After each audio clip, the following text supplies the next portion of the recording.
Being in fiscal emergency and failure to balance the budget has created tension in the city of Niles, the result of which was chaos at this evening's Niles City Council meeting. Union leaders yelled at council. Council members bickered among themselves. And for a moment, it looked like the service director and a citizen were going to fight.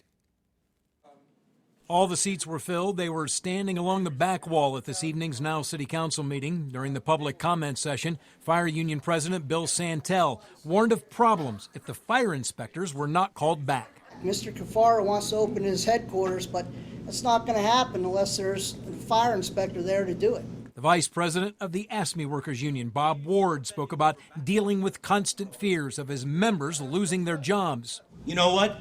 You people do not know the feelings that we have to deal with every day. When your guys come up to you every single day and say, am I going to get laid off? The most tense moment came when George Kuryatnik addressed council, wondering why the tax department had not been eliminated and the work outsourced. When Service Director Jim DePasquale tried interjecting, there was this exchange. They can't do this? I think, I'm not asking, listen, I'm not talking to you. Don't you open your mouth. Don't you open your mouth. Don't you open your mouth. You can't see it, but DePasquale rose from his chair and took a few steps toward Kuryatnik before stopping. Kuryatnik later called DePasquale a liar. How are you going to take this? That's enough, George. Sit down. You're done.